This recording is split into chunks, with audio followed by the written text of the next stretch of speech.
Assalamualaikum warahmatullahi wabarakatuh.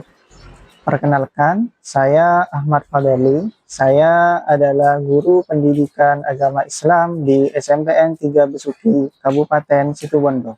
Sekaligus mahasiswa program PPG dalam jabatan di Universitas Islam Negeri Kiai Haji Ahmad Siddiq Jember, batch 2 tahun 2024.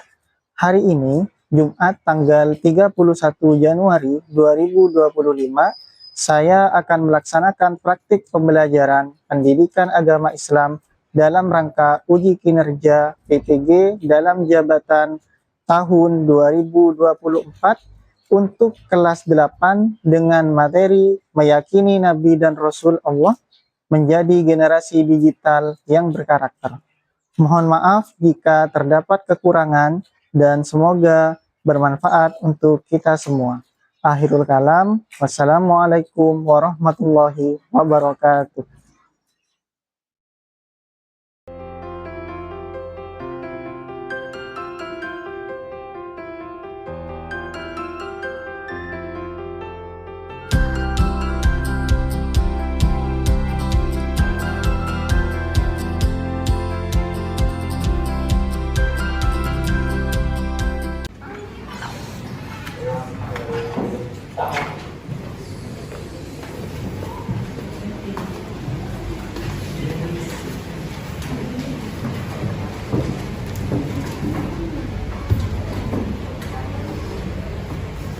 Assalamualaikum warahmatullahi wabarakatuh.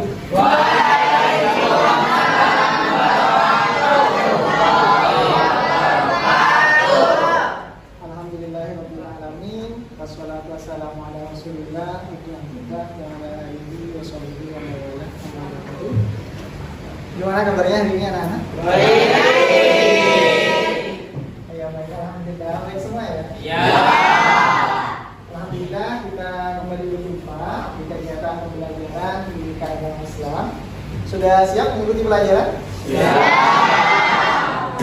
Itu saya minta tolong kepada ketua kelasnya untuk memimpin doa. Sebelum kita memulai pelajaran, marilah kita membaca doa. Berdoa dimulai.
Baik, alhamdulillah kalau sudah siap mengikuti pelajaran semua. Untuk selanjutnya anak-anak, saya absen terlebih dahulu. Jadi nanti yang hadir, jadi silakan mengajukan tangan. Yang pertama Ahmad Fahri Trialfi. Kemudian Aisyah. Kemudian Alex Dahlia. Alina, Andika, Aldi, Azhara Trikinada, Cahaya Kirana, Dafa, Niko, Emi Agusti, Pasha, Giselda, Kaina Rizky, Leli Faizatul Mawdil. Baik anak-anak, ternyata ada dua orang ya, ada dua anak yang tidak hadir, ada yang satu dan juga yang hadir. Ya sudah, Bapak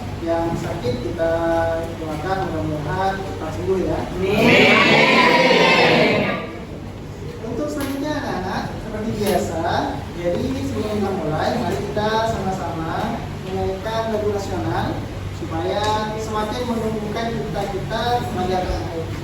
Jadi supaya kita semakin menghargai jasa-jasa yang sudah dilakukan oleh kita. Ini sikap sempurna ya. Untuk kali ini lagu nasionalnya adalah Indonesia Pusaka. Ini karangan Ismail Bardoni. Baik, silahkan untuk berdiri dari tempat duduknya.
Kita akan belajar materi.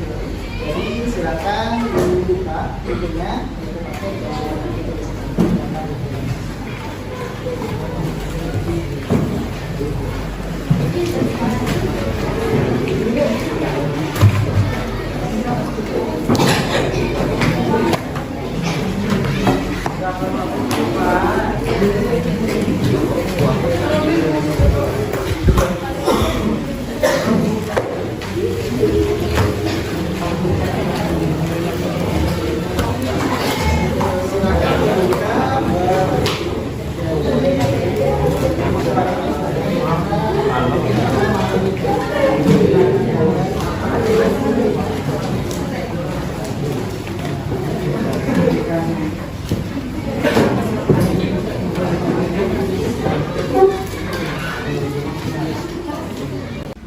Baik anak-anak, untuk hari ini kita akan belajar tentang iman kepada Nabi dan Rasulullah. Mungkin sudah ada beberapa dari kalian yang sudah memahami tentang apa pengertian itu iman. Kemudian mungkin ada juga yang sudah belajar ketika jika di sekolah dasar atau di SD tentang pengertian Nabi dan Rasul. Nah, untuk hari ini kita akan mengingat kembali, mungkin akan belajar hal baru yang mungkin belum kalian pelajari. Nah, yang kita pelajari tujuannya hari ini kita akan fokus kepada memahami pengertian iman kepada Rasul, kemudian juga mempelajari sifat-sifat yang dimiliki oleh Rasul. Nah, kita akan fokus kepada dua hal ini saja untuk hari ini. Nah, sebelum kita membahas lebih jauh anak-anak, di sini ada video sebuah kisah dari salah satu Rasul Allah yang disebutkan di dalam Al-Quran, yaitu Nabi Nuh. Silakan disimak untuk video pembelajarannya. Kami, kisah keadaan Nabi. Wah, yuk dukung kami. Sifat di bumi ini adalah anak cucunya. Sebagian dari mereka memegang teguh ajaran Nabi Adam, namun sebagian lagi mulai melupakannya. Iblis berhasil menanamkan sifat-sifat buruk kepada mereka. Sudah waktunya untuk beribadah, kau tidak pulang? Tidak, pekerjaanku masih banyak. Di antara mereka yang mulai menjauh dari ajaran yang benar, masih ada orang-orang yang beriman teguh. Mereka adalah Wad, Suwa, Yahud, Ya'uq, dan Nasr. 5 orang yang terkenal soleh dan menjadi imam yang diikuti oleh banyak orang. Kalian harus mengingat pesanku ini. Jangan pernah meninggalkan ajaran Nabi Adam. Pesan salah satu imam tersebut. Satu persatu dari 5 imam soleh tersebut meninggal dunia, membuat para pengikutnya merasakan kesedihan yang luar biasa. Siapa lagi yang akan memimpin dan mengingatkan jika kami berdosa? Rata orang-orang. Iblis memanfaatkan kesempatan ini untuk menggoda mereka. Engkau memiliki keterampilan memanah. Mengapa engkau tidak membuat patung untuk mengenang mereka? Mereka pun terjebak dalam rencana iblis. Para ahli perubahan mulai membuat patung yang mirip dengan 5 imam soleh tersebut. Ajaran Nabi melarangku membuat benda sesembahan. Apakah tindakanku ini benar? Tidak apa. Patung ini bukan untuk disembah. Sekali lagi, iblis berhasil menghasut manusia untuk berbuat dosa. Setelah selesai membuat patung-patung itu, mereka mulai berkumpul di satu tempat. Ingatkan, wahai saudaraku, mereka ada. Baik anak-anak, itu barusan adalah video singkat tentang kisah salah seorang nabi dan Rasulullah, yaitu Nabi Nuh. Nah, selanjutnya di sini Bapak ada pertanyaan. Silakan ya bisa menjawab nanti untuk mengacungkan tangannya. Yang pertama, apa yang terjadi jika tidak ada Rasul yang diutus oleh Allah? Siapa yang bisa? Saya Ya baik, silakan Ibu. Apa? ya nanti di tangan Arab atau akan besar. Oh ya, baik. Benar ya.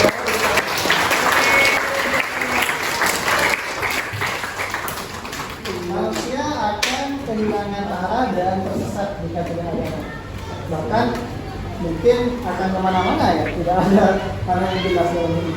Kemudian yang kedua, menurut kalian jika manusia tidak memiliki salah seorang atau sesosok tenaga, kira-kira bagaimana menurut kalian?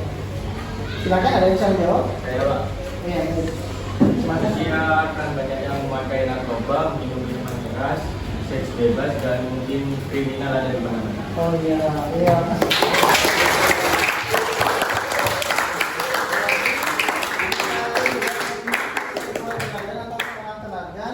Hidup kita mungkin akan larinya ke arah maksiat. Karena memang begitu anak-anak. Jika kita tidak disibukkan dengan kebaikan, pasti kita akan disibukkan dengan hal-hal yang buruk. Manusia itu akan selalu seperti itu. Atau paling tidak akan lari kepada hal yang sia-sia. Misalnya tidur terus, misalnya gitu. Tapi kan tidak gitu. Tapi pasti ada pilihan, entah itu baik atau tidak.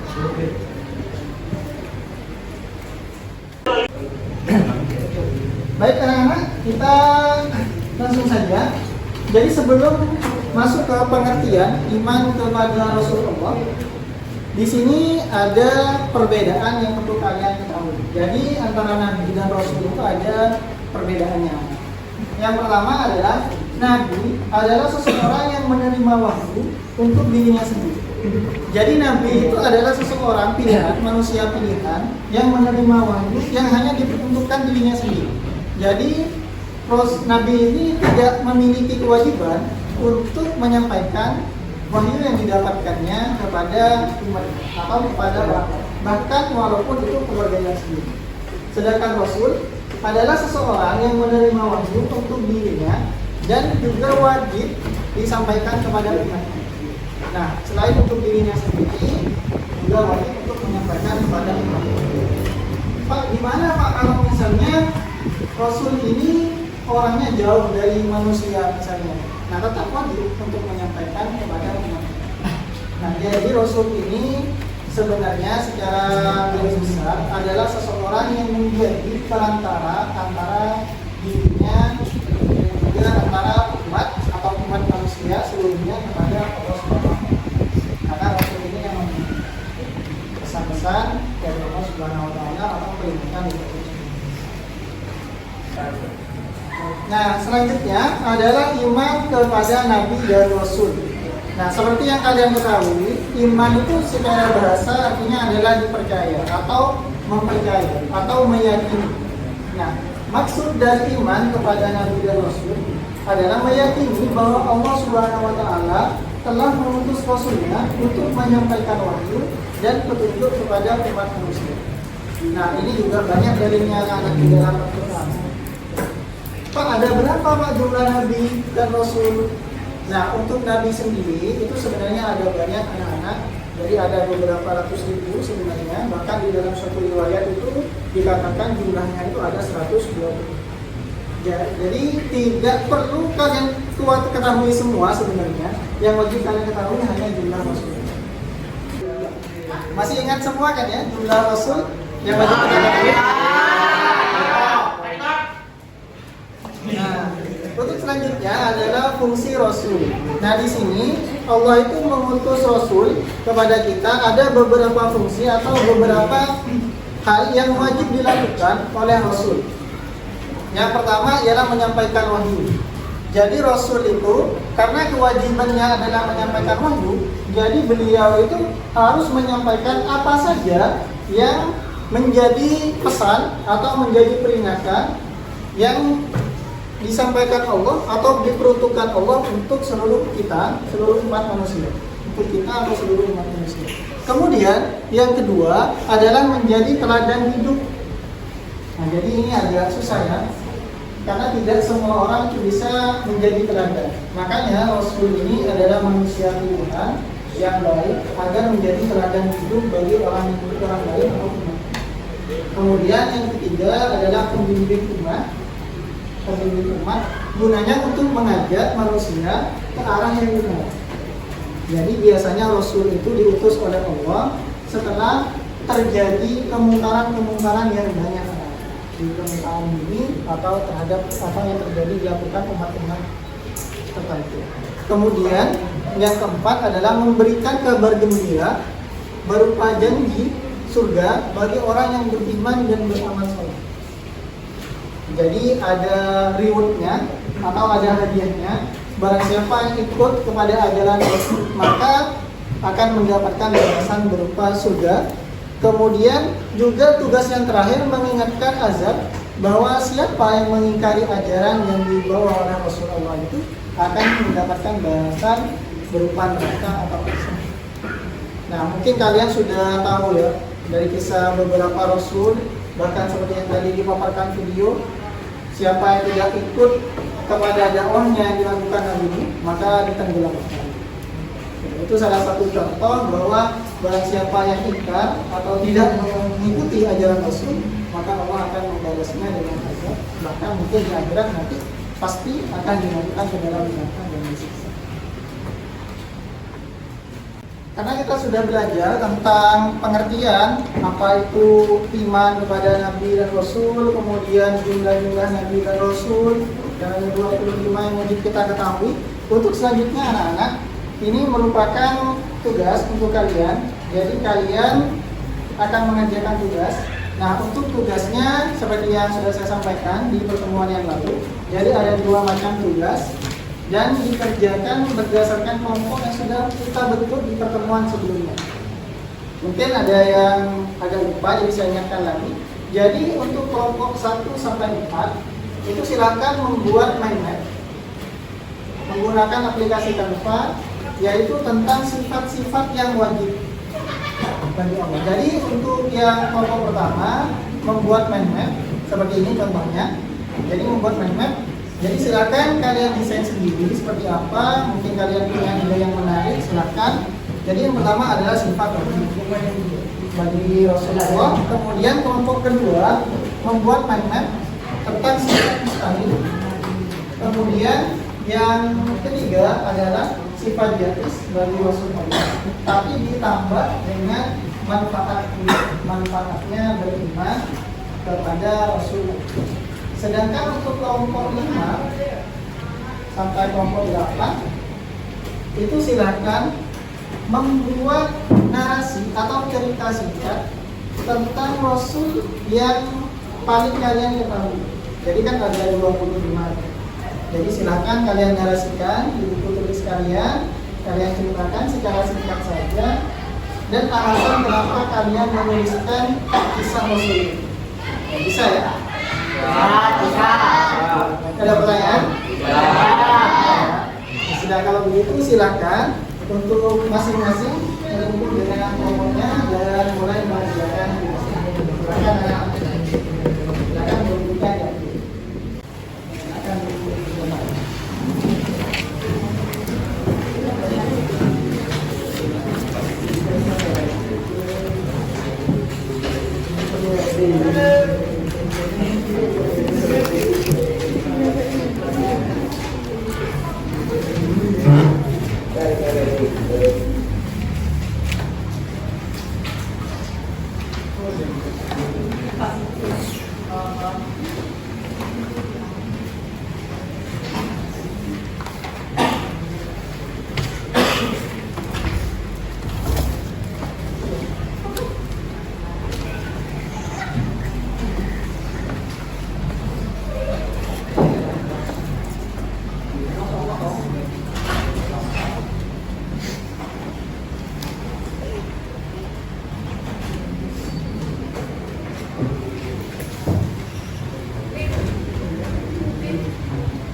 sudah mengerjakan semua tugasnya?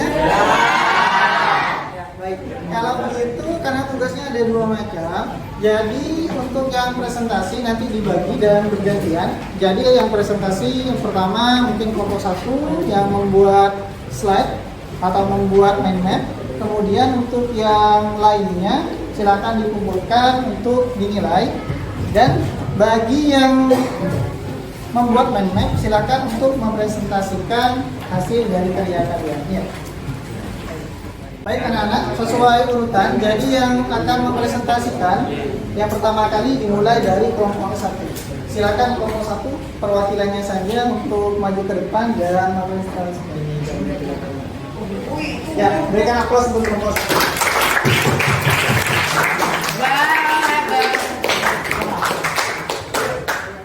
Assalamualaikum warahmatullahi wabarakatuh.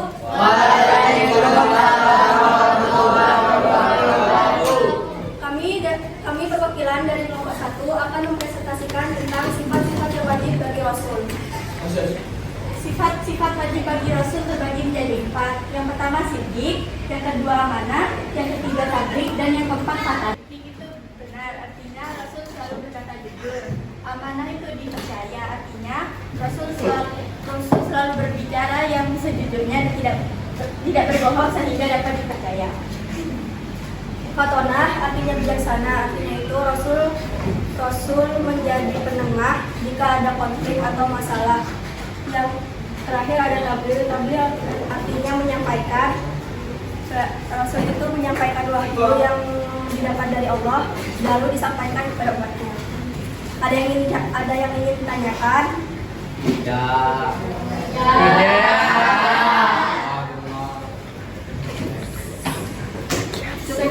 Cukup sekian presentasi dari kami. Kurang lebihnya mohon maaf. Wassalamualaikum warahmatullahi wabarakatuh.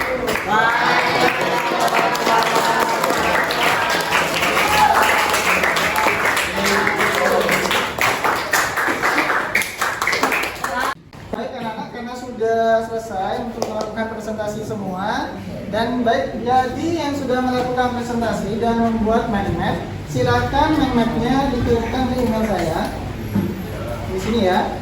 Ini silakan dikirimkan. Kemudian bagi yang membuat cerita singkat atau biografi singkat, silakan bukunya dikumpulkan. Silakan dikumpulkan.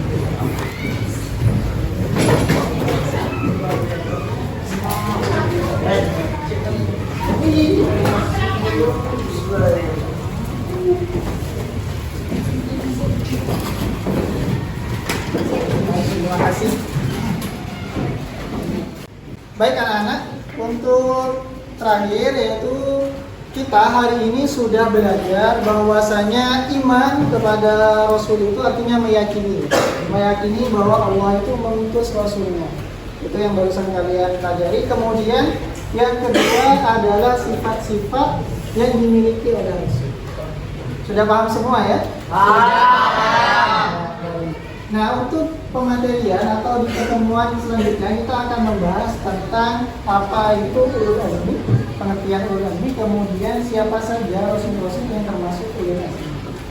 Nah, baik itu untuk persiapan di pertemuan yang akan datang atau di pertemuan selanjutnya. Nah, ini terakhir, gimana kesan kalian kepada pembelajaran hari ini? Terima kasih. Dan kebetulan karena sudah sampai kita di jam terakhir, juga detik-detik untuk kalian pulang, silakan kepada ketua kelasnya untuk memimpin doa sebentar lagi. Dan saya untuk hari ini sebagai pengisi untuk Mapel PHI mohon maaf ya sebesar-besarnya apabila ada kekurangan di dalam kesalahan. Silakan ketua kelasnya untuk Di tempat duduk, siap, gerak. Sebelum mengakhiri pelajaran hari ini, marilah kita membaca doa bersama-sama. Berdoa dimulai.